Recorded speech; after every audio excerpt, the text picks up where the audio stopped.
ಸಂವಿಧಾನ ವಿರೋಧಿ ಕೆಲಸ ಮಾಡ್ತಕ್ಕಂತ ಈಶ್ವರ್ ಖಂಡ್ರೆಗೆ, ಸಂವಿಧಾನ ವಿರೋಧಿ ಕೆಲಸ ಮಾಡತಕ್ಕಂತ ಈಶ್ವರ್ ಖಂಡ್ರೆಗೆ, ಸಂವಿಧಾನ ವಿರೋಧಿ ಕಾಂಗ್ರೆಸ್ ಸರ್ಕಾರಕ್ಕೆ ಹೊಸಳ್ಳಿ ಹತ್ರ ಕಿತ್ತೂರು ರಾಣಿ ಚೆನ್ನಮ್ಮ ಒಂದು ವಸತಿ ಶಾಲೆ ತನ್ನ ಒಂದು ಅಧ್ಯಕ್ಷತೆಯಲ್ಲಿ 9 ತಾರೀಕಂದು ಹೋದ ತಿಂಗಳ 9/2 ಈ ಒಂದು ಶಂಕುಸ್ಥಾಪನೆ ನಾವು ಪ್ರೋಟೋಕಾಲ್ ಪ್ರಕಾರನೇ ಮಾಡಿದ್ದು. ಮತ್ತೆ ಈಗಿನ ಏನು ಉಸ್ತುವಾರಿ ಸಚಿವರು ಇದ್ದಾರ, ಮತ್ತೆ ಈ ಒಂದು ಅಧಿಕಾರಿಗಳು ಕ್ರೈಸ್ತರು ಇರ್ಬೋದು, ಸೋಷಿಯಲ್ ವೆಲ್ಫೇರ್ ಅಧಿಕಾರಿಗಳು ಮತ್ತೆ ಇವತ್ತ ಉಸ್ತುವಾರಿ ಸಚಿವರಿಗೆ ತಗೊಂಡು ಮತ್ತೆ ಶಂಕುಸ್ಥಾಪನೆ ಇಟ್ಟಿದ್ದಾರೆ.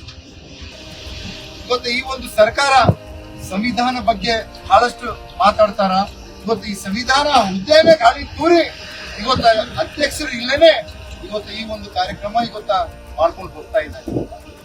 ಇವತ್ತ ಯಾವುದೇ ಒಂದು ಸ್ಥಳೀಯ ಕಾರ್ಯಕ್ರಮ ತಾಲೂಕಿನಲ್ಲಿ ಆಗ್ಬೇಕಂತಂದ್ರೆ ಅದು ಅಧ್ಯಕ್ಷತೆ ಶಾಸಕರು ಇರ್ತಾರ. ಶಾಸಕರು ಗಮನಿತು ತಗೊಂಡು ಬಂದು ಯಾವುದೇ ಕೂಡ ನಾವು ಕಾರ್ಯಕ್ರಮ ಮಾಡ್ಬೇಕಂತಂದ್ರೆ ಶಾಸಕರ ಇದು ಕೊಡಬೇಕು. ಆದ್ರೆ ಇವತ್ತು ಈ ಸರ್ಕಾರ ಏನಾಗಿದೆ, ಶಾಸಕರಿಗೆ ಕಿಮ್ಮತ್ತಿಲ್ಲ, ಈ ಸಂವಿಧಾನಕ್ಕೂ ಕೂಡ ಕಿಮ್ಮತ್ತಿಲ್ಲ, ಮತ್ತೆ ಪ್ರೋಟೋಕಾಲ್ಗೂ ಕಿಮ್ಮತ್ತಿಲ್ಲ.